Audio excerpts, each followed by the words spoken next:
어,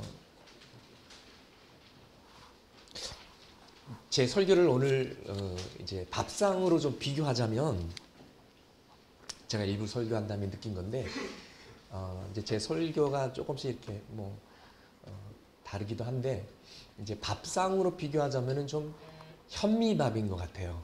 예, 건강하지만은 조금 어떤 분들은 먹기가 힘든. 예, 그리고 또 이제 나물도 이렇게 양념 많이 안 들어가고 산나물 같은. 그래서 다 피가 되고 살이 되는 그런 귀한 말씀이지만 그래서 오늘은 또 이렇게 또 새로운 분들도 좀 많이 계시고 방문하신 분들도 계셔가지고 약간 좀 이런 생각이 있었습니다. 이럴 줄 알았으면은 현미밥 말고 흰쌀밥에다가 국에다가 MSG 미원도 팍 양념도 좀 많이 넣고 좀 맛있게 좀 재밌는 막 예어도 많이 들고 그럼에도 불구하고 하나님의 말씀, 오늘 말씀이 어떤 분에게는 생명의 말씀, 진리의 말씀이 될 줄 믿습니다. 예. 또 제가 이런 말씀 한다고 또 지루한 설교인가 보다 잠잘 준비하지 마시고 우리 함께 주님의 말씀을 나누겠습니다. 우리가 이제 창세기를 거쳐서 출애굽기 성경 통독하고 있습니다. 하나님께서 지으신 세상은 아름다운 세상이었습니다. 또 하나님께서 만드신 질서 덕분에 평화가 있었고 선하신 하나님께서 지으셨기 때문에 이 세상은 선한 세상이었습니다. 사람이 하나님의 질서를 지키고 순종하는 이상 평화로운 세상, 선한 세상이 유지되었을 것입니다. 그러나 안타깝게도 사람이 그 질서를 파괴했고 하나님의 말씀을 불순종했고 하나님의 나라를 상실하게 되었습니다. 하나님께서 우리를 로봇으로 만드시지 않으시고 노예처럼 만드시지 않으시고 우리를 귀한 인격체로 또 자유의지라는 선물을 주셨습니다. 그렇지만 이 자유의지는 특권이지만 선물이지만 또 책임이 따릅니다. 여러분에게 10대 아들, 딸이 있다고 생각해 보십시오. 그래서 처음으로 신용카드를 만들어줬습니다. 그러면은 아들이나 딸이 얼마나 좋아하겠습니까? 10대 청소년 때 한참 놀 때 놀이공원 친구들하고 갈 수도 있고 맛집에도 갈 수도 있고 백화점에도 갈 수 있고 그렇지만은 그 크레딧 카드는 선물이지만은 책임이 따릅니다. 아무 데서나 그냥 막 긁으면 안 됩니다. 꽃등심 막 50인분 시켜고 막 긁으면은 집에 가서 혼납니다. 그와 마찬가지로 하나님께서 우리에게 자유의지를 주셨고 선택권을 주셨지만 그 특권과 그 선물에는 책임이 따랐습니다. 그 선택권을 가지고 하나님의 선한 뜻을 쫓아야 되는데 불순종했고 죄를 선택했던 것입니다. 하나님이 왕이신데 내가 왕이다.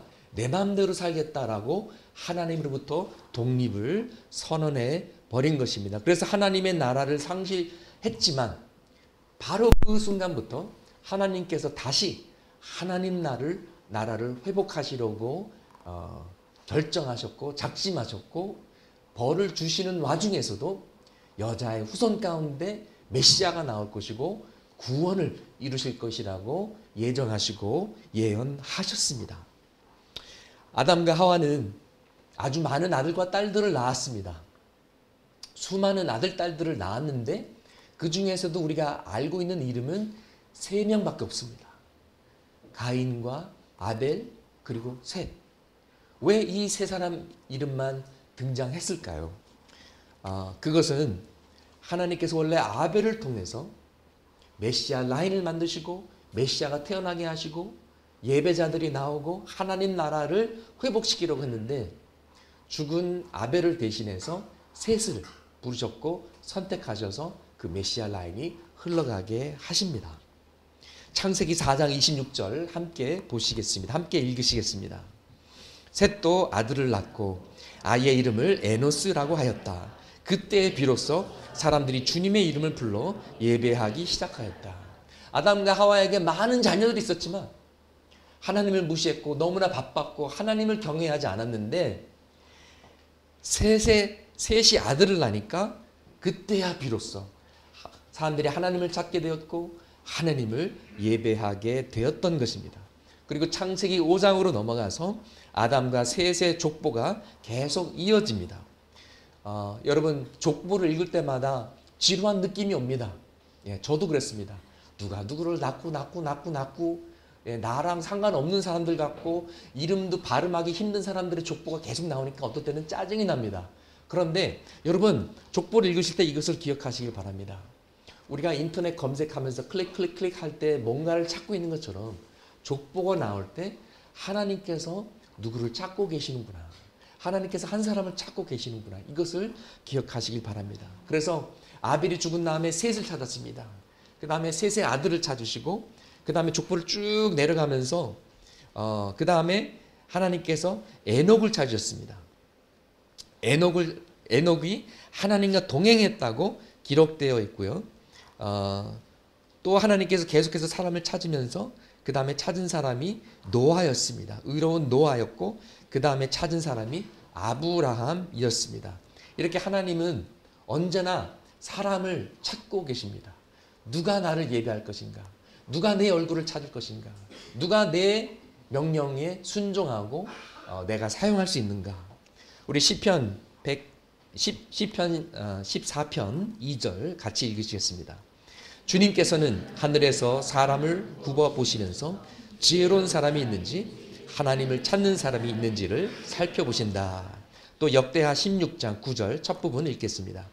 주님께서는 그 눈으로 온 땅을 두루 살피셔서 전심전력으로 주님께 매달리는 일들을 힘있게 해주십니다. 아멘. 하나님은 오늘도 한 사람을 찾고 계시고 누가 신령과 진정으로 아버지 하나님을 예배 드릴 것인가? 누가 성령과 진리로 하나님을 예배 드릴까? 찾고 계시는 줄 믿습니다. 우리가 바로 그 한 사람이 되기를 바랍니다. 그때 하나님께서 우리를 사용하셔서 하나님의 나라를 세워 가실 줄 믿습니다. 하나님께서 아브라함을 찾으셨습니다. 아브라함을 부르셨습니다. 그리고 아브라함과 언약을 맺으셨습니다. 바로 너다. 너를 통해서 메시아가 태어날 것이고 너의 가족을 통해서 열방이 복을 받으리라. 그리고 아브라함과 이삭과 야곱으로 그 언약이 이어지게 됩니다.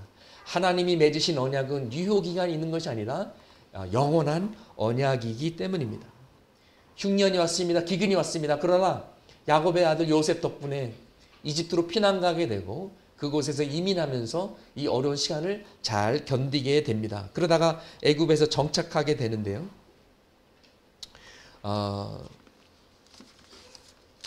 이제 세월이 지나다 보니까는 이집트에서 이스라엘 민족의 숫자가 너무 늘게 됐습니다. 힘과 영향력이 생기니까 이집트 사람들이 견제하게 되고 두려워하게 됐습니다. 그러다 결국 이스라엘 백성들을 노예로 삼고 맙니다. 이렇게 400여 년이 지난 후 하나님은 다시 이 민족을 이끌고 출애굽할 약속의 땅으로 이끌어갈 지도자를 한 사람 찾으십니다. 그리고 그 사람을 부르십니다. 바로 모세입니다. 이미 하나님은 모세가 어렸을 때부터 그의 삶에 개입하셨습니다. 그래서 나일강에 빠져 죽지 않고 이집트의 공주로부터 구출을 받게 하십니다. 히브리 사람으로 평범하게 태어났지만 에집트 궁전에서 에집트의 왕자로 성장하게 하셨습니다. 모세는 에집트 왕궁의 왕실 의례, 매너, 문화, 언어 모든 것을 통달하고 잘 이해하는 사람으로 성장했습니다. 히브리 문화와 또 이집트 문화 양쪽을 다 이해하면서 양쪽 사이를 오가면서 협상할 수 있는 최고의 인물로 준비되었습니다. 하나님께서 준비한 사람이었습니다.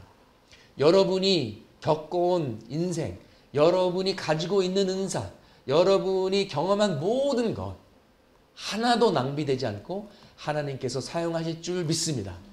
제가 아는 선교사님은요, 교수의 부인으로서 이렇게 편안하게 살다가 어느 날 갑자기 남편 따라서 선교사로 헌신하게 되셨는데요.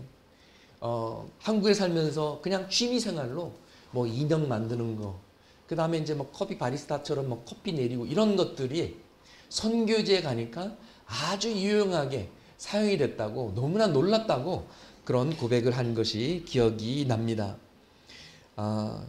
모세는 이집트의 왕궁에서 보낸 40년뿐만 아니라 미디안 땅에서 40년 동안 양을 친 그 경험도 결국 하나님께서 준비하시고 사용하신 것을 우리가 볼 수가 있습니다.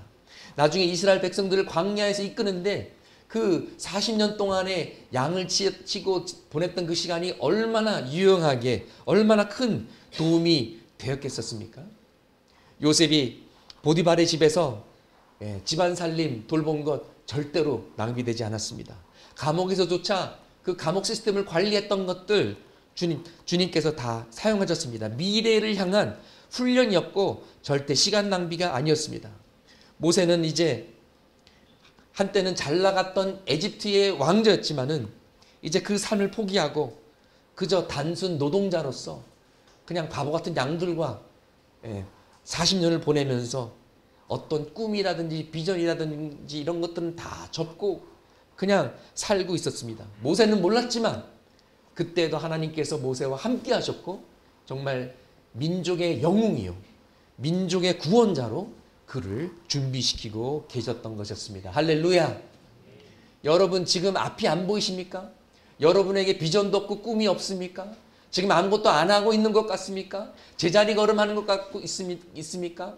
그러나 하나님은 여러분의 모든 경험을 훈련 기간으로 삼으셔서 여러분의 믿음을 연단하셔서 21세기에 사는 여러분을 이 시대에 맞게 사용하실 줄을 믿습니다.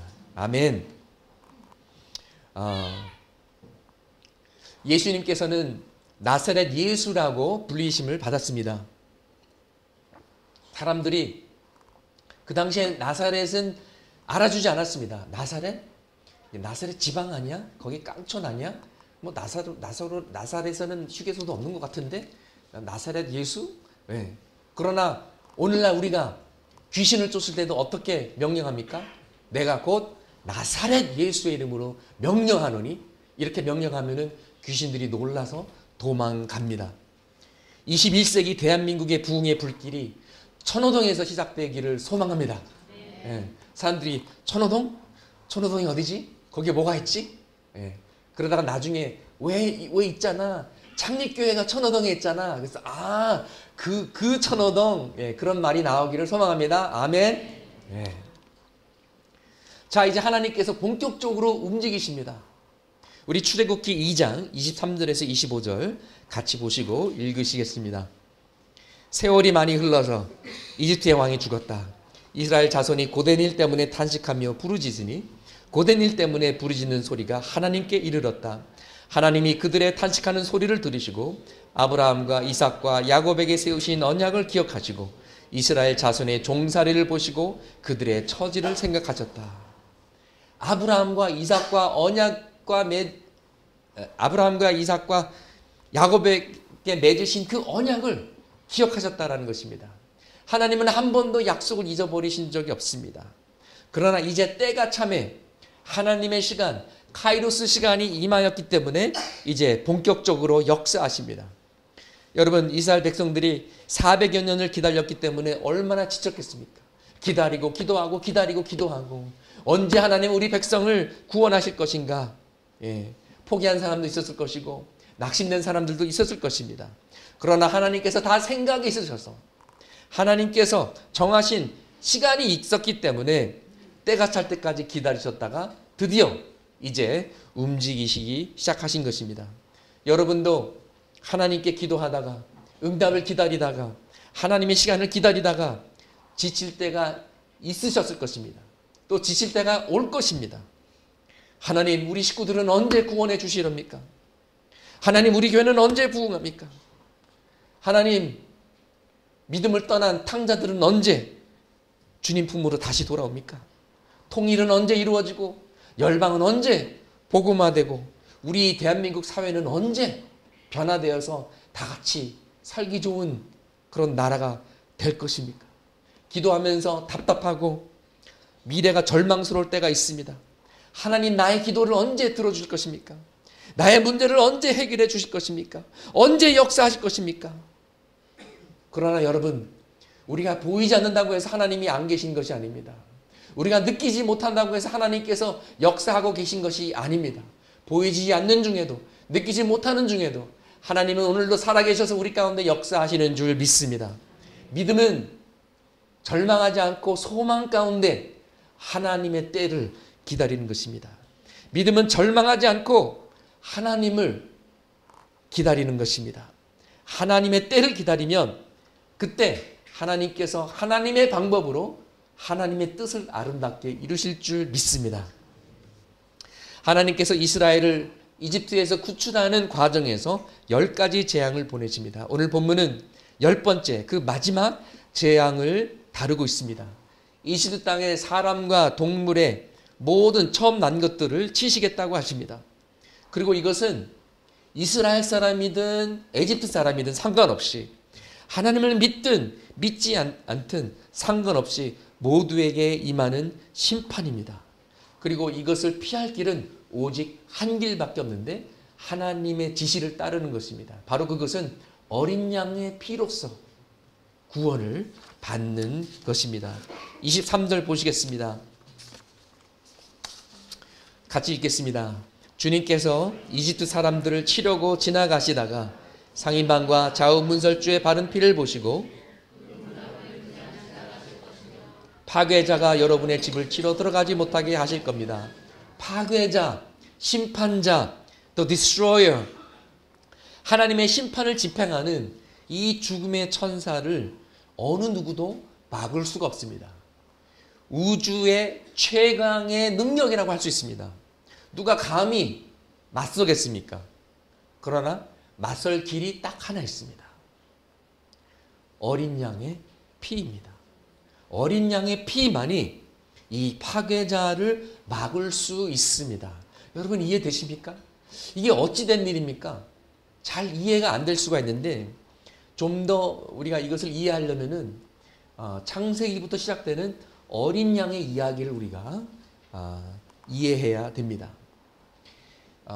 아담과 하와가 벌거벗을 때 하나님께서 동물을 취하셔서 피 흘리게 하시고 그 동물의 가죽으로 아담과 하와의 수치를 가려주셨습니다. 또 아벨에게 피 흘림 없이는 죄사함도 없기 때문에 나에게 다가오려면 나에게 예배를 드리려면 피 흘리는 제사가 있어야 된다. 그것을 가르쳐 주시고 어린 양을 하나님께 바침으로써 아벨이 제사하게 하셨습니다. 그리고 창세기 22장에 보면 하나님께서 아브라함에게 이삭을 바치라고 하시는데 결국 양을 보내셔서 제사물이 되게 하십니다. 하나님께서 아들 이삭을 바치라고 했을 때 너의 사랑하는 아들, 네가 100살 돼서 얻은 소중한 아들, 독생자 아들, 그 아들을 내게 바쳐라. 네가 그 아들을 더 사랑하는지 나를 더 사랑하는지 내가 보겠다라고 시험하십니다. 이 명령을 받은 아브라함은 얼마나 괴로웠겠습니까? 괴롭지만은 순종합니다. 그리고 마지막 순간에 하나님께서 막으십니다. 사실 현대인에게는 이 이야기는 많은 거부감을 느끼게 합니다. 아니 어떻게 하나님께서 그런 명령을 하실 수 있을까? 자기 아들을 죽여서 바치다니 너무 잔인한 거 아닌가? 너무 미개하고 원시적인 것이 아닌가? 기독교의 수준이 이 정도밖에 되지 않는가?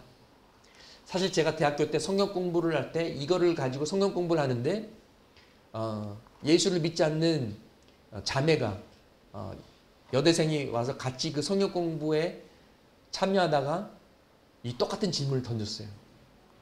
하나님 너무 잔인하신 거 아니냐? 어떻게 자기 아들을 죽여서 제사로 바치라고 하냐? 나는 그런 하나님을 믿을 수 없다. 그리고 뛰쳐나갔어요. 저는 그 당시에 저도 할 말이 없었어요. 왜냐하면 저도 마음속으로 그래 좀 하나님 좀 심했다. 좀 잔인하게 보이시네. 이런 마음이 있었거든요. 어떻게 설명할 줄 몰랐는데 원래 하나님의 뜻은 진짜 이삭을 죽이라는 것이 아니라 이제 장차 우리를 구원하시려 독생자 예수 그리스도 자신의 아들을 우리에게 내어주실 텐데 그 찢어지는 가슴, 그 하나님의 사랑을 조금이라도 샘플로 맛보라고 아브라함에게 하나님 아버지의 마음을 보여주신 것이었습니다.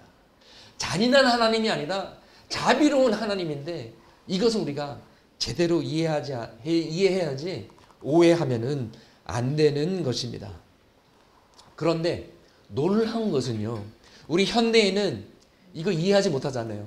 하나님 너무 심하셨다, 너무 잔인한 거 아니야? 이렇게 생각을 하는데 그 당시 문화 속에 살았던 아브라함은 그렇게 생각하지 않았다라는 것입니다. 아브라함뿐만 아니라 그 당시 살았던 모든 사람들은 개인적인 성공, 개인적인 재산, 개인적인 명예를 위해서 살지 않았고 가족 중심이었고 가족의 번영과 가족의 성공을 위해서 살았던 것입니다. 가문의 영광을 위해서 살았던 것입니다. 그렇기 때문에 한 사람이 희생되더라도 가문이 살고 가족이 사는 것이 중요했고 어떻게 해서든지 가문의 대를 이어가는 것이 몹시 소중했던 것이었습니다. 또 가족의 한 사람이 잘못을 하면 온 가족이 책임을 졌습니다. 한 사람이 수치심을 당하면 그 가문에 수치를 당하게 되는 것이었습니다. 한 사람이 반역죄를 지면 온 가족이 몰살당하는, 사형당하는 일도 있었습니다. 오늘날 우리가 쉽게 접할 수 있는 개인주의하고는 거리가 멀었던 것입니다. 오늘 우리가 성경 통독 그 일기표를 따라가면은 출애굽기 22장을 읽게 되는데요. 출애굽기 22장 29절에 하나님께서 이렇게 말씀하십니다. 너희는 맏아들을 나에게 바쳐야 한다. 그러면서 결국 레위 지파가 그 맏아들 자리를 대신하게 되는데요. 레위 지파 사람 숫자보다도 더 그 장자들이 많으면은 그것은 이제 돈으로 계산해서 헌금으로 바쳐서 redeem, 속죄하는 그런 제사를 바치게 하십니다. 다시 말해서 이스라엘의 장자들이 다 하나님께 속했고 이것을 통해서 하나님께서 가르치려 했던 것은 이스라엘의 모든 가족은 하나님께 빚을 졌다라는 것입니다. 죄의 빚을 졌다라는 것입니다. 그리고 장남인 장자들은 가족의 대를 이어가는 그 가족의 그 가문의 대표로서 그 책임을 져야 된다라는 것이었습니다. 만약 하나님께서 아브라함에게 다른 명령을 주셨다면 아브라함아 천막에 들어가서 내 아내 사라를 죽여서 나한테 바치라 그러면은 뭐요? 미친 거 아니에요? 예. 그리고 내가 헛소리를 들었나? 그렇게 생각했다든지 아니면 사탄아 물러가라. 이것은 분명히 하나님의 음성이 아니야. 내가 잘못 들었거나 이거는 마귀의 음성이야. 뭐냐? 의로우신 하나님은 절대 그런 명령, 살인하지 말라라는 계명을 주신 하나님께서는 절대로 그런 지시를 하시지 않는다라고 확신했을 것입니다. 그러나 너의 장남, 너의 장자 이삭을 바쳐라는 명령을 하셨을 때 그거는 또 다른 문제였습니다. 아브라함은 거부하지 않았습니다. 아브라함은 이해했습니다. 아, 하나님께서 빚진 것을 갚으라고 하시는구나. 나에게 죄가 있고 우리 가족의 죄가 있는데 이 모든 죄를 대신해서 우리 가문의 미래이자 우리 가문의 대표인 아들을 책임자로서 죄의 책임을 지라고 요구하시는구나. 그래서 순종할 수밖에 없었습니다. 심리적으로 너무 괴로웠지만 순종할 수밖에 없었습니다. 그리고 또 머릿속에서 정리가 되지 않았습니다. 하나님이 주신 약속이 있는데 분명히 이삭의 몸을 통해서 후손을 주신다고 하셨는데 그 약속을 어떻게 지키실까?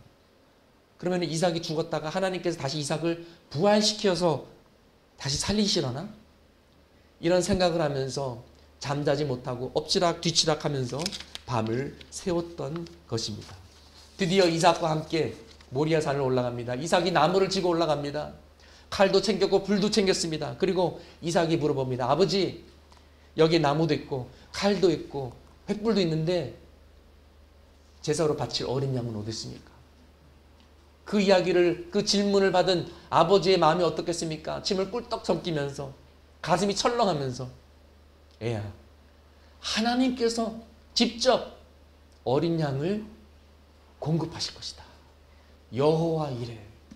하나님께서 길을 만드실 것이라고 이야기하면서 그 안에는 이런 바람과 기도가 있었을 것입니다.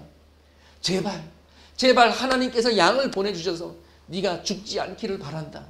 하나님께서 어린 양을 보내셔야만 네가 죽지 않는다. 이런 기도와 바람이 분명히 있었을 것입니다. 여기서 두 가지만 우리가 좀 짚고 넘어가야 할 필요가 있겠습니다. 어떤 사람들은 나는 하나님께 빚진 것이 없습니다. 나는 죄인이 아닙니다. 라는 사람이 있습니다. 그런데 성경은 분명히 선포하고 있습니다. 모든 사람은 죄인입니다. 모든 사람은 하나님의 영광에 미치지 못했고 의인은 한 사람도 없습니다. 누구도 예외 없이 하나님께 죄의 빚을 졌습니다. 율법을 몰라도 십계명을 따르지 않는다 하더라도 자기의 양심을 어기고 죄를 지었습니다. 자기의 기준대로 산다고 하더라도 그 기준마저 어기면서 산 것입니다. 만약에 목에다가 보이지 않는 녹음기를 달아놓고 우리가 다른 사람을 정죄할 때마다 아유 저렇게 살면 안 되지. 어떻게 사람 저거는 인간의 도리가 아니지. 운전하면서 빵빵 저건 아니지. 뉴스 보면서 범죄 사건을 접할 때마다 이 나쁜 놈.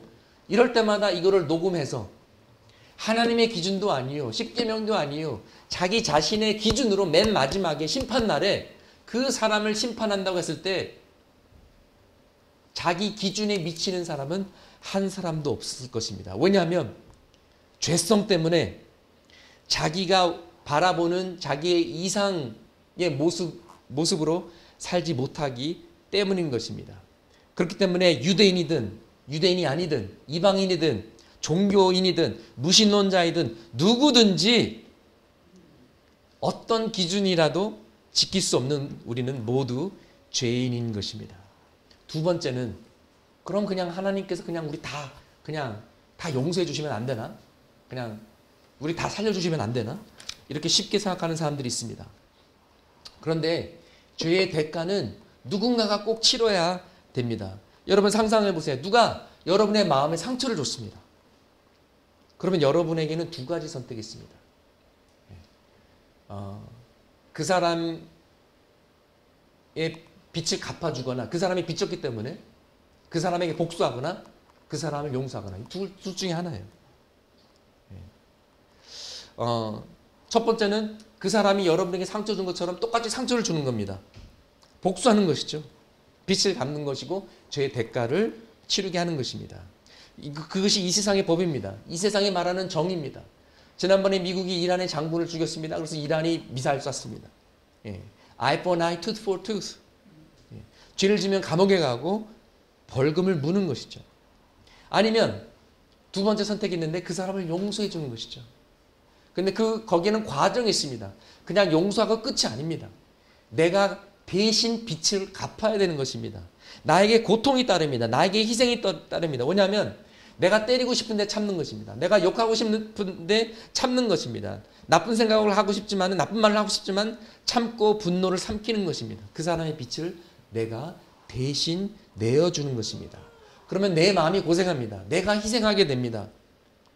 누군가가 빚을 갚아야 하는 것입니다. 그 사람이 갚든지 아니면 내가 그 대가를 치르든지 그냥 거저로 용서하는 법은 없습니다. 용서하더라도 용서하는 사람이 그 대가를 치러야 하는 것입니다. 하나님께서 우리를 사랑하십니다. 우리가 살기를 원하십니다. 그러나 그냥 거저 용서할 수는 없습니다. 누군가가 그 죄의 대가를 치러야만 되는 것입니다. 하나님의 딜레마입니다. 우리를 사랑하시는데 우리를 살리길 원하시는데 그러나 누군가가 그 죄의 대가를 치러야 된다라는 것입니다. 그래서 준비하신 것이 하나님의 어린 양이요. 하나님의 독생자요. 예수 그리스도께서 십자가에서 죽으심으로써 하나님의 정의를 이루고 하나님의 심판을 받고 그러나 우리를 위해 대신 죽으셨기 때문에 우리는 살 수 있는 구원받는 길을 열어주신 것입니다. 그래서 오늘 본문의 말씀은 이 어린 양은 장차 오실 하나님의 어린 양 예수 그리스도에 관한 것입니다. 출애굽기 12장 22절 말씀 같이 보시겠습니다. 우슬초 묶음을 구하여다가 그릇에 받아 놓은 피에 적셔서 여러분은 아침까지 나가서는 안 됩니다. 예. 이집트 사람이 아니더라도 이스라엘 백성이라도 밖에 나가서는 안 된다는 것입니다. 이 파괴자, 이 하나님의 심판은 이집트 사람에게만 오는 것이 아닙니다. 하나님을 안 믿는 자들에게만 오는 것이 아닙니다. 누구에게나 다 임하는 것입니다. 누구나 다 죄가 있기 때문에 심지어 모세의 형인 아론이라도 하나님의 말씀대로 순종하고 어린 양의 피를 문 위와 문 옆에 바르지 않으면 죽습니다. 이스라엘 사람이라고 해서 자동적으로 하나님의 심판으로부터 면제받지 못한다는 것입니다. 교회에서 태어났어도 아빠와 할아버지가 목사님이라도 모태신앙 3대, 4대 이어가고 있더라도 성령으로 거듭나지 않으면, 예수 그리스도의 보혈로 죄사함을 받지 않으면 하나님의 심판을 면할 길이 없다라는 것입니다. 오직 어린 양의 보혈, 오직 예수 그리스도의 보혈만이 우리의 구원임을 믿습니다. 6월절 밤에 모든 집에 죽음이 있었습니다. 그 집에 죽은 어린 양이 있든지 아니면 죽은 장자가 있든지 둘 중에 하나였습니다. 어린 양의 피가 발린 집들은 안심하고 안도의 숨을 쉴 수 있었습니다. 감사할 수 있었습니다. 정작 장자들은 어떻겠습니까? 어린 양을 보면서 사흘 동안 데리고 살았으니까는 정이 들지 않았겠습니까? 예. 강아지 싫어하는 사람들, 나 개 못 키워, 지겨워. 그런 사람들도 강아지 데리고 한 4일 지나 보십시오. 정 들잖아요. 예. 그러면 이제 아빠와 엄마가 이제 양을 이제 잡습니다. 그러면은 꼬마들이 막 발잡고 막 말립니다. 엄마 안 돼, 아빠 안 돼, 우리 플러피 와. 막 울고 막 난리가 났습니다. 예. 그러나 아빠와 엄마는 단호합니다. 저리 가, 저리 가. 네가 죽는 것보다 이 양이 죽는 게 훨씬 나아. 이 양이 죽지 않으면은 네가 죽어. 여기서 우리는 대신해서 죄의 값을 치르고 속죄하는 원리를 봅니다. 죽음과 심판의 자리를 바꾸는 교체의 원리, substitution의 원리를 봅니다. 우리는 아담이 모든 인류의 대표로 나간 거에 대해서 많이 분노하고 억울해합니다. 왜냐하면 아담이 인간의 대표로서 나가서 실패했거든요. 그가 죄를 졌기 때문에 아담의 후손들이 다 죄인이 된 거예요. 죄와 죽음과 심판이 임하게 된 거예요. 얼마나 억울합니까? 우리 조상 아담이 잘했어도 우리에게 이런 어려움이 없었을 텐데. 그런데 똑같은 원리로 두 번째 아담으로 오신 예수 그리스도께서 우리를 대신해서 대표로 나가셔서 죄와 죽음을 무찌르고 승리하셨습니다. 할렐루야! 그분 때문에 첫 번째 아담 때문에 우리가 다 죽게 됐는데 두 번째 아담 때문에 우리가 다 살게 된 것입니다. 이것이 바로 복음입니다. 고린도전서 15장 21절에서 22절에서 이렇게 정리하고 있습니다. 같이 읽으시겠습니다.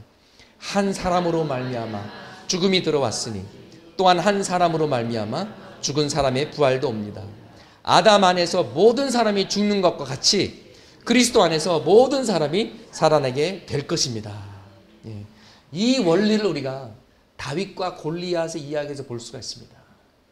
다윗과 골리앗의 핵심 포인트는 여러분의 삶에 다윗, 골리앗과 같은 거대한 거인과 같은 엄청난 문제가 있어도 하나님이 여러분을 도와주셔서 모든 문제들을 무찌르고 극복하고 승리할 수 있습니다. 그것이 아니라, 물론 적용 포인트 중에 하나가 될 수 있겠지만 핵심 포인트는 그것이 아니라 다윗이 이스라엘 백성 모두를 대표한 것처럼 다윗의 후손 예수 그리스도가 오시면 우리 인류를 모두 대표해서 나가서 죄와 죽음과 심판을 극복하고 승리할 것이라는 바로 복음의 메시지라는 것입니다.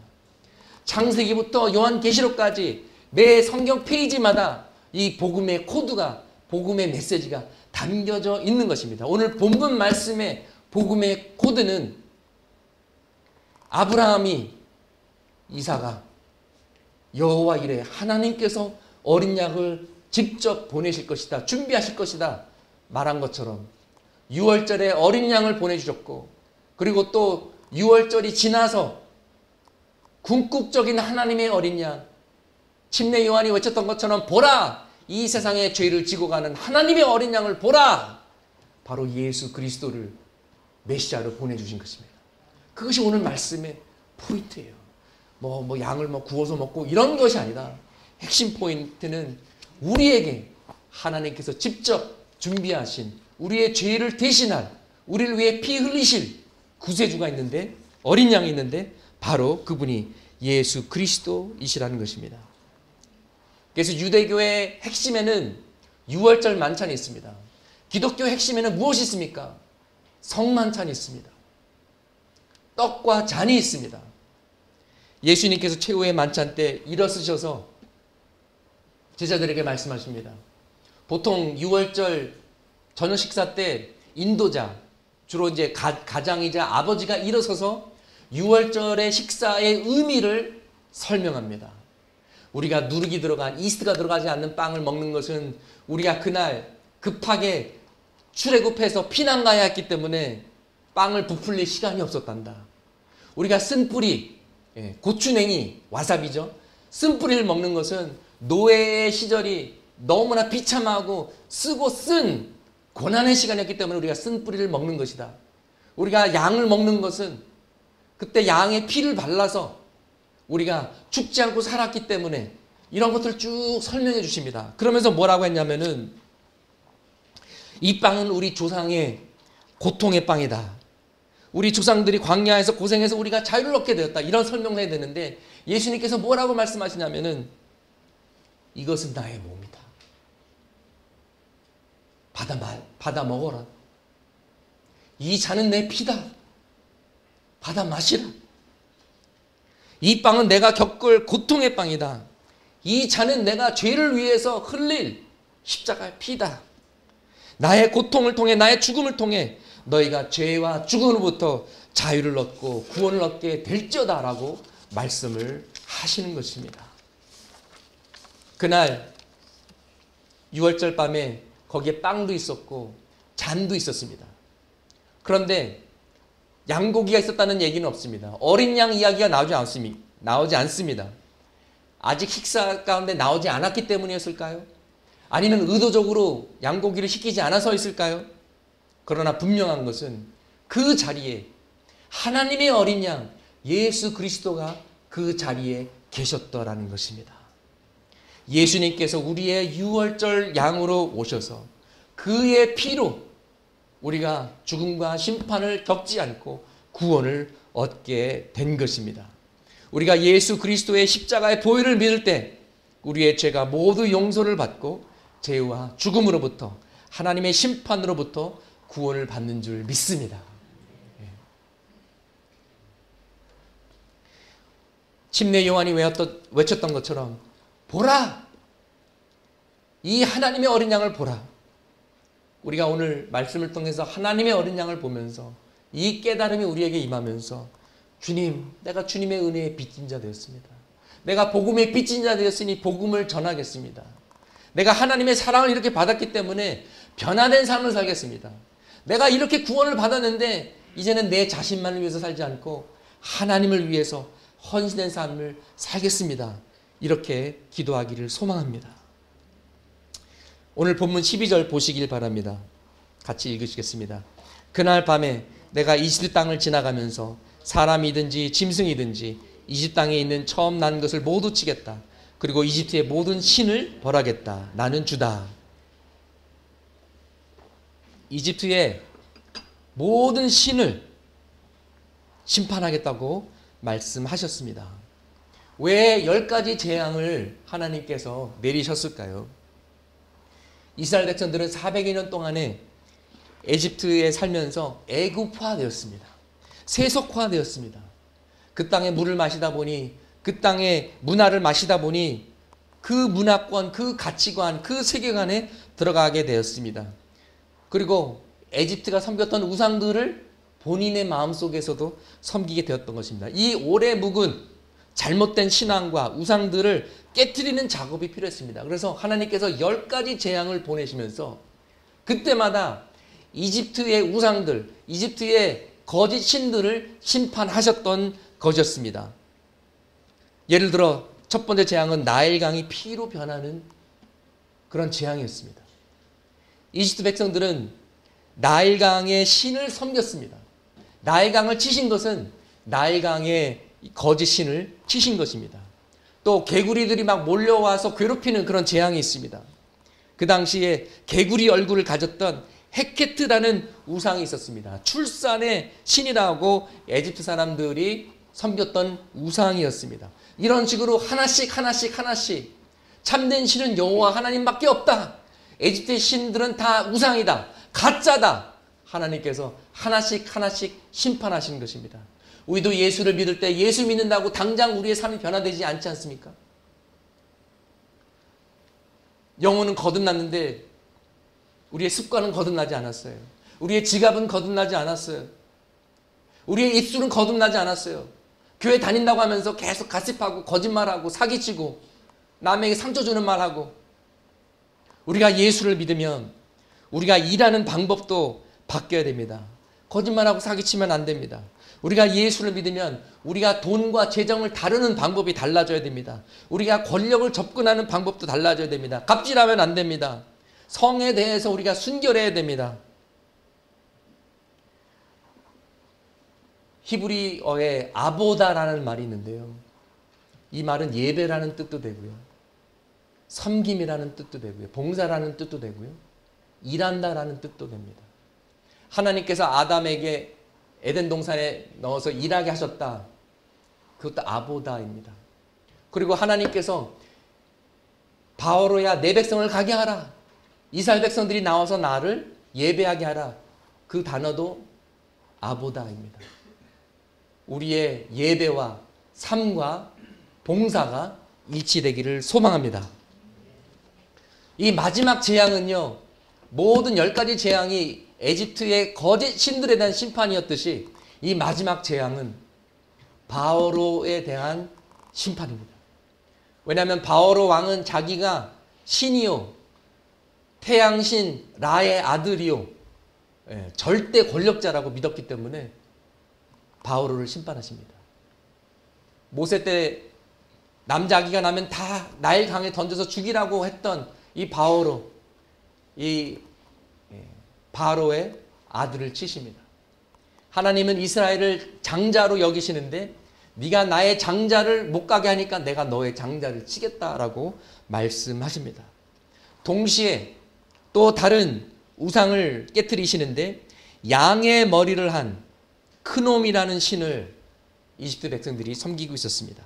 생명의 신이라고 믿었고 나일강의 신이라고 믿었습니다. 크놈이라는 신이 양의 머리를 갖고 있었기 때문에 양을 해치는 것이 법적으로 금지되어 있었습니다.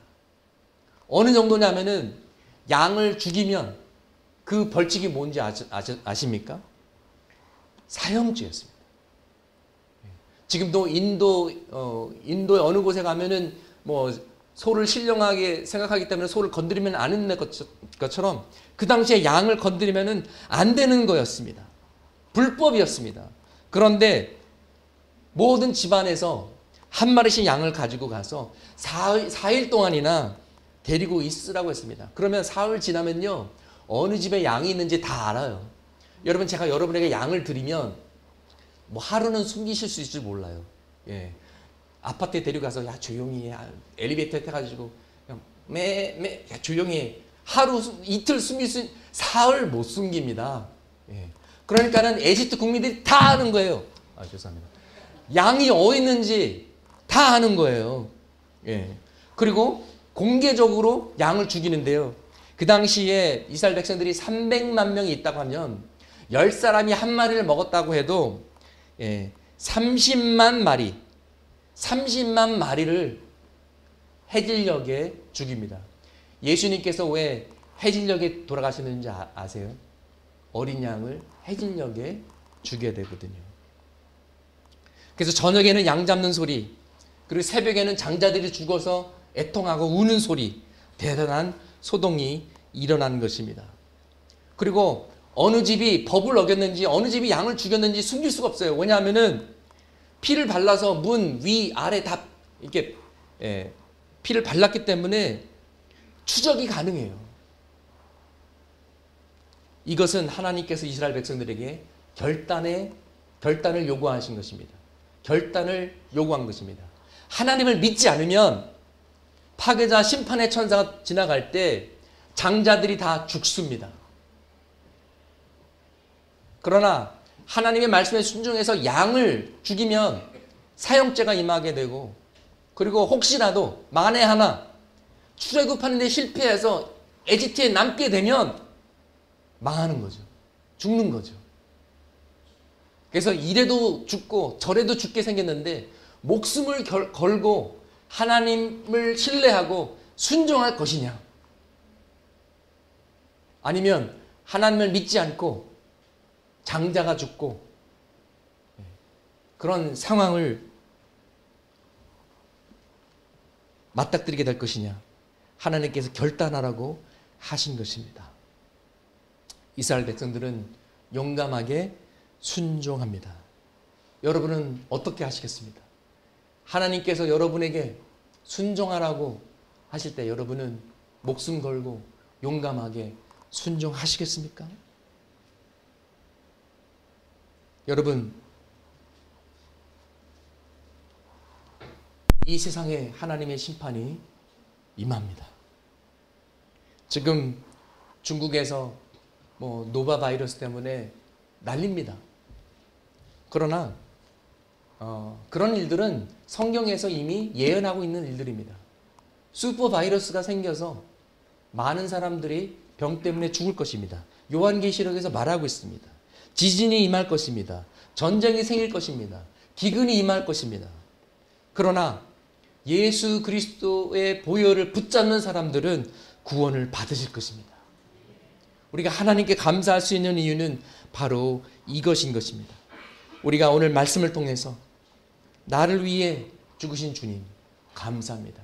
이 은혜 잊지 않게 하여 주옵소서. 그리고 다시 오실 주님 준비하게 하여 주시고, 멸망하는 이 세상에서 나도 구원받고 나의 식구도 구원받고 다른 사람들에게 최대한 이 복음의 메시지를 나눠서 함께 구원받게 하여 주시옵소서. 나를 사용하여 주시옵소서. 쓰임받는 저희 모두들 되기를 주님의 이름으로 축원합니다. 함께 기도하시겠습니다.